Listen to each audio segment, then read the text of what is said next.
Muchísimas gracias por acompañarnos en Entrevista a Venevisión. Ya estamos listos para iniciar nuestra conversación con el invitado del día de hoy, Juan Francisco Contreras, presidente del Colegio de Internacionalistas de Venezuela.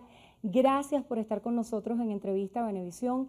Siempre le damos un acento muy particular a la rigurosidad académica y a la observación y análisis desde una perspectiva objetiva de lo que pudiera ser la dinámica del país y sobre todo de cara al mundo. Gracias por estar aquí. Muchas gracias a ustedes.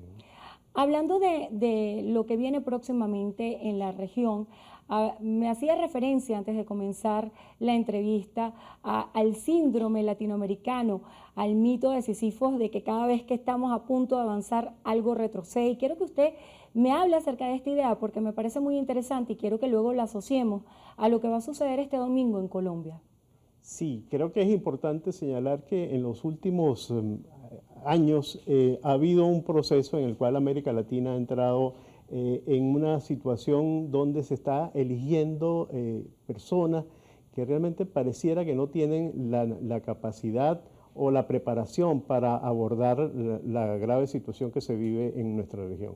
Caso específico, Chile, donde el presidente Boric fue electo con una buena mayoría, y resulta que en los últimos 2 meses ya ha perdido 30% de ese apoyo con el cual fue electo el presidente Boric. Tiene ahora un problema muy grave con respecto al tema de qué va a hacer con un proceso constituyente que arrancó en Chile y que tiene unas características muy extrañas, porque lo que hemos estado viendo de ese Congreso Constituyente son cosas que van en retroceso y cosas que ya se han vivido en otras partes. Por ejemplo, se está hablando de la eliminación del Senado, lo cual evidentemente ha sido un proceso que no ha dado resultado en muchas partes de América Latina. O sea, la composición de la Cámara que sea bicameral. Sí, siempre el Senado es un contrapeso importante para la toma de decisiones, sí, y la democracia. Y bueno, además de eso se establece una especie de regionalización donde se pierde, digamos, la estructura de la unidad territorial. Va a haber justicia para un grupo como los mapuches, y una justicia distinta, o sea que ya no hay una sola justicia. Así que son elementos muy preocupantes que están sucediendo en esa constituyente y que lamentablemente creo que no es positivo para Chile. El caso del señor Castillo, que fue electo también en Perú, ha vivido durante todos estos meses un proceso realmente de situación de crisis política que afecta, por supuesto, al pueblo peruano y que genera una situación de inestabilidad que es negativa para esto. Entonces creo que se está tratando de castigar a la clase política, y finalmente quien termina castigado es la gente que vota pensando que un cambio es positivo y que realmente termina siendo negativo. Las consecuencias del voto castigo y la teoría de Noel Newman del vagón del éxito ahí también cobran vigencia, porque la gente se guía mucho por la referencia de las encuestas. Y si hablamos de las encuestas, es muy interesante analizar las proyecciones que hay sobre Colombia. Quiero que hablemos con el máximo respeto acerca de lo que va a suceder este domingo en un evento electoral, sobre todo conservando los criterios de no injerencia que tanto solicitamos los venezolanos al mundo, y que tengamos ese marco de respeto para abordar esto que va a ser de antemano lo que ya muchos pronostican la primera vuelta, porque se asegura que va a haber una segunda vuelta en junio. Quisiera que nos hable acerca de las proyecciones. ¿Cuál es el escenario para Venezuela de eventualmente ganar Gustavo Petro la presidencia en Colombia? Bueno, ahí aparentemente, según las encuestas, la primera opción o la primera votación posiblemente la obtenga el señor Petro, aunque el señor Petro está, digamos, estancado, ¿no? Mucha gente pensó que Petro podía ganar en la primera vuelta, y lo que hemos visto es que pareciera que no hay posibilidades de que gane. La incógnita es con quién va a pasar, ¿no? a la segunda vuelta. La primera opción aparentemente la tiene el señor Federico Gutiérrez. ¿Fico? Pero el señor Rodolfo Hernández viene creciendo, creo que es el único de los candidatos que viene creciendo, así que habrá que esperar el día domingo para ver realmente cuál es el resultado. Y lo que aparentemente sí es pareciera algo certero es que va a haber un proceso de segunda vuelta en estas elecciones colombianas.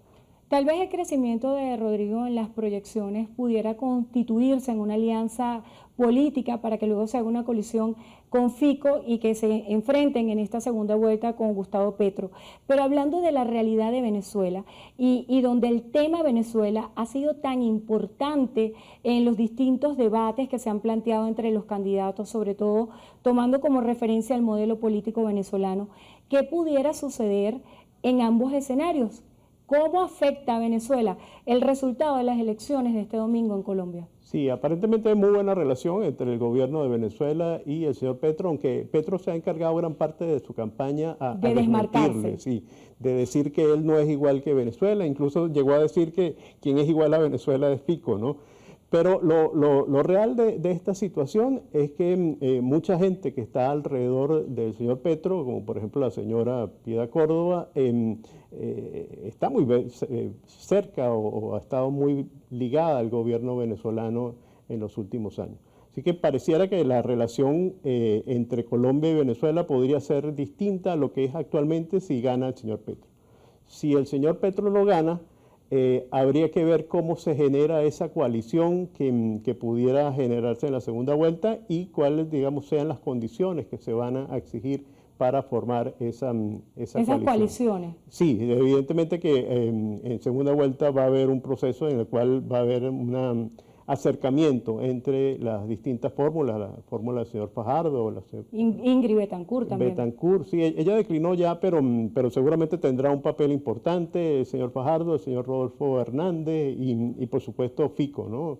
Habrá que ver las condiciones, pero pareciera que esa posición es muy distinta a lo que podría significar Petro en el gobierno en Colombia, ¿no? Siendo Venezuela y Colombia países vecinos, países hermanos, y donde hoy en día las relaciones consulares están procurando que sean restablecidas, ¿cómo afecta a los venezolanos que están en Colombia estos cambios políticos que pudieran suceder? No, fundamentales. Yo creo que tiene que haber un proceso de restablecimiento de las relaciones, no solamente diplomáticas y consulares, sino de las relaciones comerciales. Yo creo que Venezuela y Colombia tienen una experiencia muy importante, por ejemplo, a finales de la década de los 90, el intercambio comercial entre ambos países benefició muchísimo a toda la frontera venezolano-colombiana y yo creo que hay que ir hacia eso, ¿no? y avanzar a pasos agigantados para tratar de restablecer ese intercambio comercial y intercambio de personas que en la frontera se vive muy distinto a lo que se ve en Caracas o lo que se puede ver en Bogotá. Así que es importantísimo. Incluso es una economía donde circulan las dos monedas. Sí, así es, porque es que además ahí es muy difícil diferenciar entre un venezolano y un colombiano, porque ambos tienen familias a ambos lados de la frontera.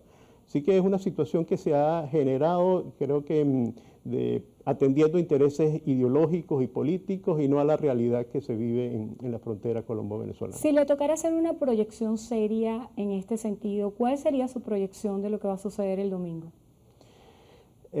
Yo creo que va a haber una segunda vuelta, posiblemente la primera votación la pueda tener el señor Petro. El problema del señor Petro es que tiene muchísimo rechazo por lo que él significa, ¿no? Por lo que él, por su historia en la política, y eso le va a hacer un gran peso para lograr la presidencia en la segunda vuelta. Así que creo que lo importante es ver cómo se va a realizar esto.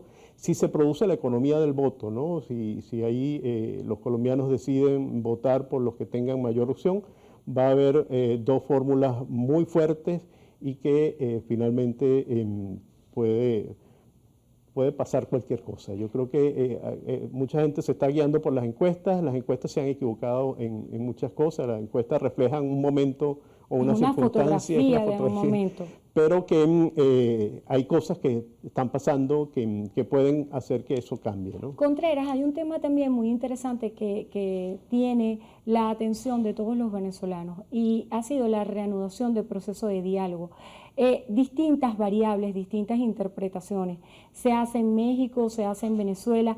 Ahora con el tema de los mediadores que estarían presentes en este proceso, ya los distintos voceros del gobierno han rechazado la presencia de Noruega en el sentido de que no respaldan la presencia de Rusia. ¿Cuál pudiera ser lo que ocurra en este sentido? ¿Cuál pudiera ser la visión en torno al diálogo? Bueno, yo creo que si hay la verdadera voluntad de negociar, hay que ponerse de acuerdo sobre las personas o los países que van a estar ayudando como terceros en este proceso.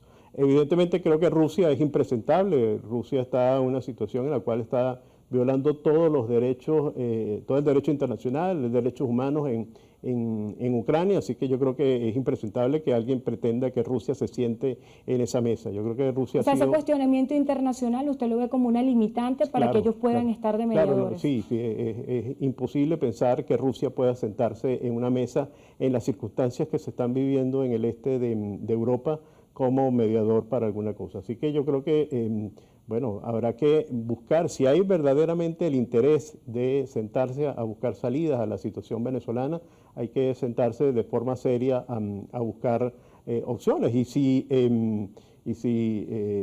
no les parece Noruega, yo creo que habrían otros países que podrían contribuir a que se busque una salida a la situación venezolana. Contreras, hay mucha gente que tiene de alguna manera resistencia cuando se piensa en el diálogo en virtud de los procesos fallidos que se han establecido anteriormente. ¿Qué debería tener este diálogo distinto para que realmente fuera productivo para todos los venezolanos y que la gente encontrara soluciones, sobre todo en materia económica? Porque yo creo que el desgaste político al cual ha estado sometida la sociedad venezolana en estos últimos años hace que se priorice el área económica como tema central. Evidentemente que la negociación es fundamental, que se produzca. Ahora tiene que haber un tema en una agenda muy concreto que permita lograr soluciones. No puede ser que se vaya a dialogar.